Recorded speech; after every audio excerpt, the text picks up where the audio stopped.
4 750. C'est le nombre exact de bombardiers B-17 perdus au combat pendant la Seconde Guerre mondiale. Avec son arsenal lourd et ses multiples mitrailleuses, l'avion portait bien son nom, la forteresse volante. Mais cette puissance de feu cachait une réalité brutale. Cet appareil a connu l'un des taux d'attrition les plus élevés de toute l'histoire de l'aviation. Chaque avion transportait un équipage de 10 hommes. Le calcul est simple. Le bilan humain est terrifiant. Comment un avion de légende a-t-il pu devenir un tombeau pour tant de soldats? La réponse se trouve dans l'évolution radicale de la guerre moderne. Après la Première Guerre mondiale, les grandes puissances changent de doctrine. Le traumatisme des tranchées impose une nouvelle stratégie. Les états-majors délaissent la boue pour le ciel. L'objectif est clair, développer des armes technologiques capables de frapper vite et loin. Le bombardier devient l'arme absolue. Pour les stratèges de l'époque, ces machines peuvent percer n'importe quelle défense et briser la volonté de l'ennemi. Dans les années 30, les États-Unis accélèrent la cadence. L'Air Corps veut en finir avec les vieux avions entoilés.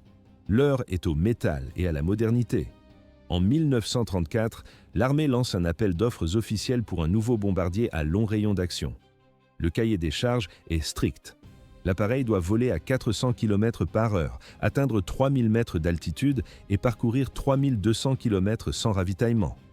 Le risque financier est total pour les constructeurs. L'armée impose une condition. Chaque entreprise doit financer son propre prototype. Le gagnant remporte un contrat pour 220 appareils. À cette époque, Boeing est au bord de la faillite. Les coffres sont vides. Mais la direction décide de tout miser sur une seule carte. Ils injectent leurs dernières ressources dans un projet unique, le modèle 299. À l'image, un colosse d'acier sort des hangars. C'est le premier bombardier quadrimoteur entièrement métallique d'Amérique. Les ingénieurs ont dépassé toutes les attentes de l'Air Corps. La machine est plus rapide, plus robuste et plus imposante que prévu. À première vue, un pari industriel risqué. Mais en réalité, la naissance d'une icône de la guerre aérienne. Les tests commencent. L'histoire de la forteresse volante vient de franchir une étape décisive. 1935. Un journaliste observe les postes de tir de l'appareil et lâche une phrase. C'est une forteresse volante. Le nom reste. Mais le projet frôle la catastrophe dès le départ. Lors d'un vol d'essai, le prototype de Boeing s'écrase juste après le décollage. Le bilan est lourd. 2 pilotes perdent la vie dans les flammes.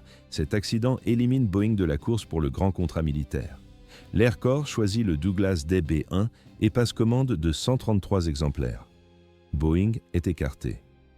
Pourquoi l'armée a-t-elle finalement gardé le projet? Les performances étaient là. Malgré l'échec initial, les militaires achètent une petite quantité de modèles YB-17 pour des tests. Boeing ne s'arrête pas. Les ingénieurs modifient la structure et améliorent la puissance. À ce moment-là, ils ne produisent que 10 bombardiers de ce type. Personne ne prévoit alors le choc à venir. Septembre 1939. L'Europe entre en guerre. En Asie, les tensions avec le Japon explosent. Les États-Unis observent l'escalade depuis l'autre côté de l'Atlantique. Le constat est brutal. Le pays manque de bombardiers lourds. À l'image, les hangars sont presque vides. Douglas n'arrive pas à suivre la cadence de production. Ces avions manquent de puissance pour les missions de longue distance. À première vue, l'Amérique est prête, mais en réalité, elle ne possède que 30 exemplaires du B-17 opérationnel. C'est le seul bombardier lourd disponible. Le gouvernement n'a plus le choix. Boeing reçoit des financements illimités pour accélérer la production immédiatement. Les ouvriers travaillent jour et nuit. Ils ajoutent des tourelles de tir et renforcent le blindage. L'erreur était interdite.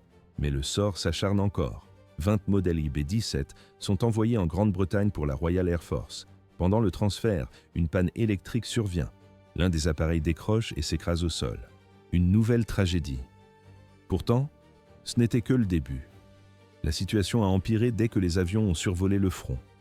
On entend le vrombissement des moteurs de chasseurs ennemis. Le baptême du feu allait être bien plus sanglant que les accidents de parcours. L'histoire s'est arrêtée là pour les prototypes, mais la guerre, elle, commençait à peine.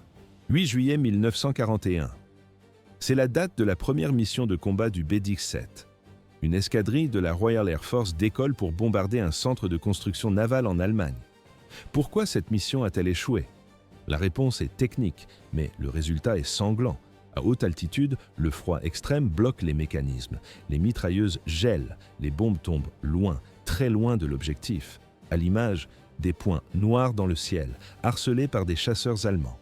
Ces premières versions du bombardier sont vulnérables. pas de mitrailleurs de queue. L'armement est trop léger. Les Britanniques utilisent du calibre 30, là où il faudrait du calibre 50. Face à eux, les pilotes de la Luftwaffe sont les plus expérimentés au monde. Le massacre commence. Le constat est brutal. Ces avions ne possèdent aucun blindage autour des zones critiques. Les éclats de la défense antiaérienne déchirent le fuselage. Sur les images d'archives, on voit le métal se transformer en dentelle. Les lignes de carburant sont sectionnées, les conduites d'huile explosent. À l'intérieur, les équipages sont littéralement broyés par la mitraille. À première vue, une forteresse volante, mais en réalité, un cercueil d'aluminium. Les premières missions sont un désastre total. Le manque d'expérience et des tactiques inadaptées condamnent les hommes. Les Alliés improvisent. Chaque erreur se paie en vies humaines. Le prix à payer devient insupportable. La situation a empiré. La Royal Air Force prend une décision radicale. Elle retire le B-17 du service en Europe. L'avion est jugé inapte au combat sur ce front. Pendant ce temps, les Américains déploient leurs unités dans le Pacifique. Les tensions avec le Japon montent. Le 7 décembre 1941, Pearl Harbor est frappé. 12 B-17 sont pulvérisés au sol avant même d'avoir pu décoller. On voit sur les photographies de l'époque les carcasses fumantes sur la piste. Le B-17 commence alors des missions de reconnaissance au-dessus de l'océan. Très vite, il largue ses premières bombes sur un convoi naval japonais, mais son véritable test l'attend ailleurs.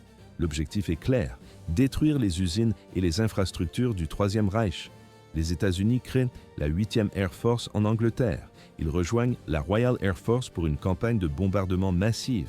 Il faut traverser la Manche, il faut frapper les raffineries de pétrole, les chantiers de sous-marins et les usines aéronautiques. Mais ce n'était que le début. Les cibles ne sont plus seulement militaires. Les Alliés adoptent une nouvelle stratégie, le bombardement de terreur.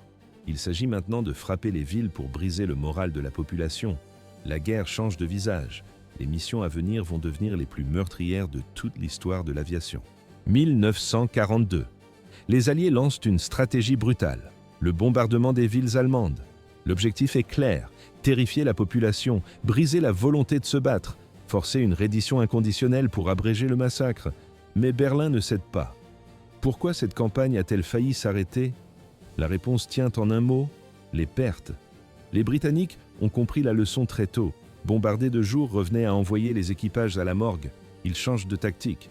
Désormais, la Royal Air Force frappe la nuit. Ils sacrifient la précision pour la survie. Moins de tirs de DCA, moins de chasseurs dans le noir. Les Américains refusent de se cacher. Ils maintiennent les raids de jour. Leur théorie repose sur deux piliers, des formations serrées et une puissance de feu massive. Chaque bombardier dispose de plusieurs mitrailleuses de calibre 50 pointées dans toutes les directions. Ils comptent aussi sur un outil révolutionnaire, le viseur Norden. À l'époque, le viseur Norden est le secret le mieux gardé de l'armée.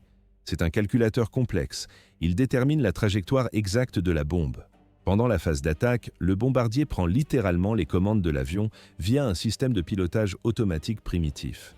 Il ajuste la visée. Il verrouille la cible. Mais la théorie se heurte aux faits. Sur les images d'archives, on voit des tapis de bombes tomber dans le vide. Au début du conflit, environ 80% des munitions manquent leur cible. La météo, la fumée et le stress sabotent la précision chirurgicale promise. À première vue, les Alliés dominent le ciel 24 heures sur 24. Mais en réalité, le coût humain est insupportable. Les premières missions de jour subissent des pertes effroyables. Le commandement hésite. L'idée même de poursuivre les raids diurnes est proche de l'annulation totale. Les événements s'accélèrent. Les cimetières d'avions se remplissent. Pourquoi tant d'équipages de B-17 ont-ils disparu au combat ?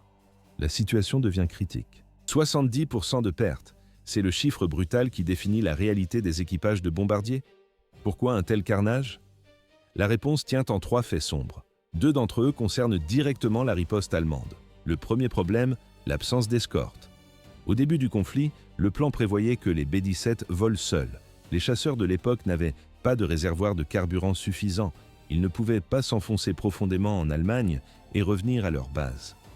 Les chasseurs protégeaient les bombardiers sur une partie du trajet, puis ils atteignaient leur limite de portée. À ce moment précis, les pilotes d'escorte devaient faire demi-tour. Les bombardiers se retrouvaient isolés. Ils devenaient des cibles vulnérables en plein territoire ennemi. Plus tard, des chasseurs à long rayon d'action ont changé la donne. Mais entre-temps, les pertes étaient déjà catastrophiques. Les Allemands ont réagi avec une vitesse chirurgicale. Ils ont lourdement armé leurs avions. Ils ont inventé des tactiques pour détruire spécifiquement les forteresses volantes. Sur les images d'archives, on voit les pilotes allemands attaquent en vagues coordonnées. Ils plongent de face à une vitesse folle. En fin de guerre, ils utilisent même des roquettes RR et les premiers avions à réaction, comme le ME-262.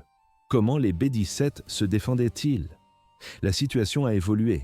L'armée a ajouté des tourelles de queue, des tourelles dorsales et des mitrailleuses Browning M2 de calibre 50. La position du mitrailleur arrière est devenue la plus efficace de tout l'avion. Pourquoi ce poste était-il crucial? La queue de l'avion est une plateforme de tir stable. Contrairement aux mitrailleurs latéraux, le tireur d'élite à l'arrière n'a pas besoin d'anticiper le mouvement de la cible de la même manière. Il aligne ses deux mitrailleuses de calibre 50 directement sur la TA 188 mm. C'était le calibre de l'arme la plus redoutée du ciel européen.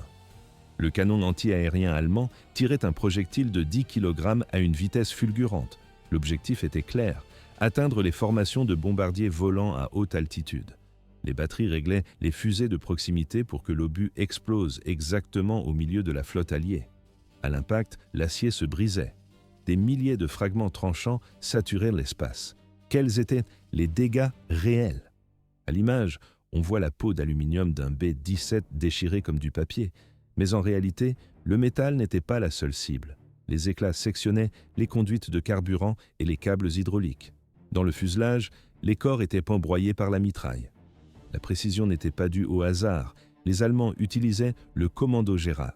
C'était un ordinateur analogique massif couplé à des télémètres optiques de 4 mètres.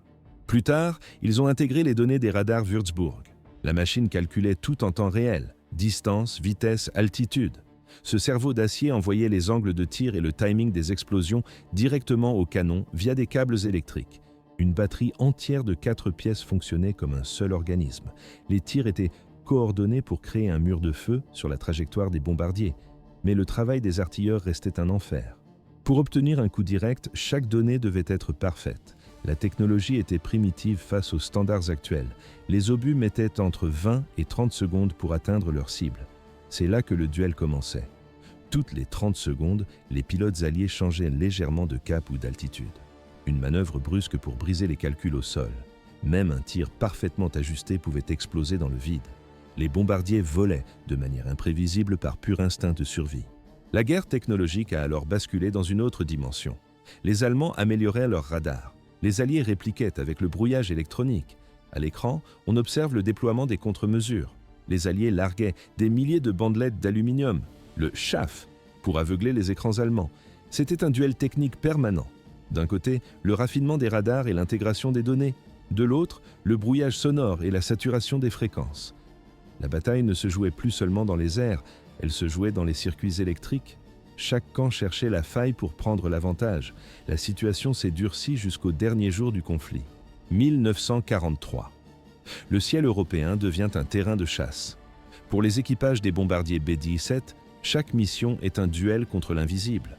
Les tactiques changent chaque semaine. C'est un jeu du chat et de la souris à 8000 mètres d'altitude.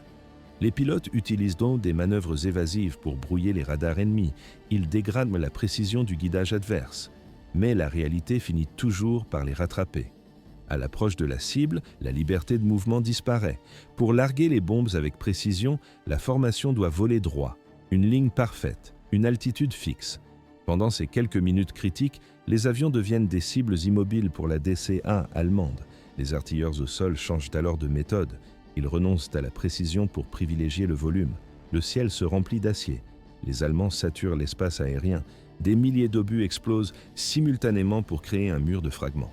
Le danger devient aléatoire, imprévisible. À l'image, on voit des nuages noirs de flaques déchirer le fuselage des appareils. Pour les hommes à bord, c'est la terreur pure. Ils ne peuvent rien faire. Ils ne peuvent pas s'échapper. Il faut rester dans la formation, maintenir le cap et espérer que le prochain éclat ne porte pas leur numéro. 10 hommes composent l'équipage. À l'avant, 4 officiers, le pilote, le copilote, le navigateur et le bombardier. Le reste de l'équipe est formé de sous-officiers. Ce sont les mitrailleurs. Certains occupent des rôles doubles comme mécaniciens de bord ou opérateurs radio. Le modèle B-16J est la version ultime de l'avion. Sa défense est colossale. 13 mitrailleuses de calibre 50 pointent dans toutes les directions. une forteresse volante, littéralement. Mais le point le plus vulnérable se trouve sous l'appareil. C'est la tourelle ventrale, une sphère de plexiglas de seulement 1,20 m de large. L'espace est si réduit que le mitrailleur ne peut pas porter son parachute à l'intérieur. Son équipement de survie reste dans le fuselage, au-dessus de sa tête. En cas d'urgence, la procédure est un cauchemar. Le mitrailleur doit faire pivoter la tourelle manuellement. Il doit aligner l'étroite trappe de la sphère avec celle de l'avion. Ensuite, un coéquipier doit l'aider à remonter à l'intérieur. Il doit ensuite sangler son parachute. Ce n'est qu'après toutes ces étapes qu'il peut enfin sauter. Imaginez cette séquence dans un bombardier en feu. L'avion part en vrille. La force centrifuge plaque les corps contre les parois. Le métal hurle. Personne ne voulait de ce poste. C'était une condamnation à mort en sursis. Et pendant ce temps, les chasseurs ennemis commençaient dans leur approche. 25 000 pieds d'altitude. C'est ici que l'enfer commence. À cette hauteur, l'oxygène disparaît en moins de 60 secondes.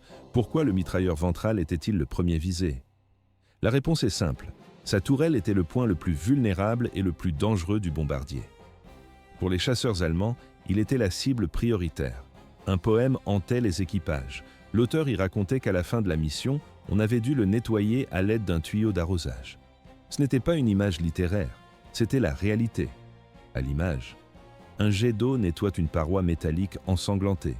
Les équipages voyaient l'effet d'un obus de 30 mm sur un corps humain.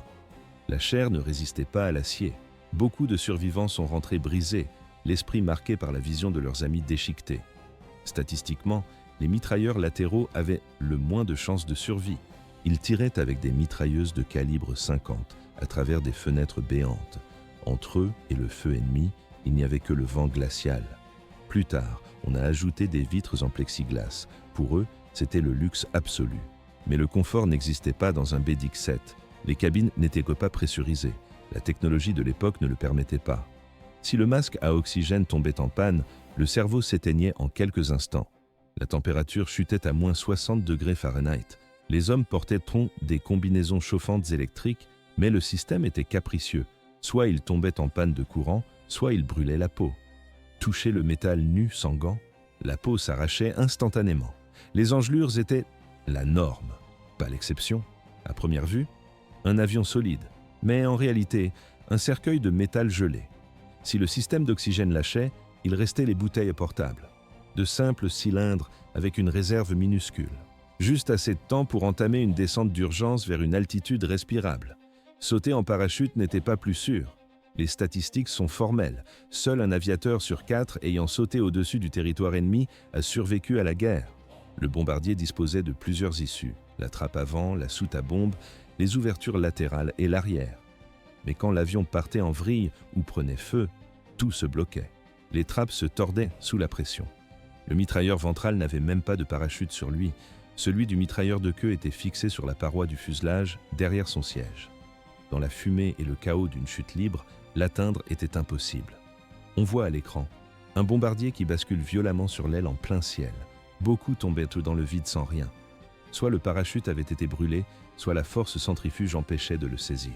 Certains choisissaient délibérément de sauter dans le vide sans équipement. Pour eux, une mort instantanée au sol valait mieux que l'agonie dans les flammes du fuselage. Il y avait des semaines si meurtrières qu'elles portaient des noms. La plus tristement célèbre reste la grande semaine de février 1944. En seulement 7 jours, 244 bombardiers ont été pulvérisés. 33 chasseurs d'escorte ont subi le même sort. Le bilan humain est colossal. 2600 hommes tués, blessés ou capturés en une semaine. Mais ce n'était que le début. Ce sacrifice a brisé la Luftwaffe. Les raids ont dévasté les réserves de carburant de l'Allemagne, paralysant l'armée sur tous les fronts. Des chars allemands entiers ont été sabordés par leurs propres équipages. Ils n'avaient plus de pièces de rechange, plus d'essence. Cette campagne de bombardement a probablement raccourci la guerre d'une année complète. Le prix ? Des centaines de milliers de civils au sol et des dizaines de milliers d'aviateurs disparus. Le danger ne venait pas seulement de l'ennemi. Le vol en formation était un défi mortel. Pour les pilotes, le plus dur était de se mettre en place. Les décollages s'enchaînaient toutes les 30 secondes.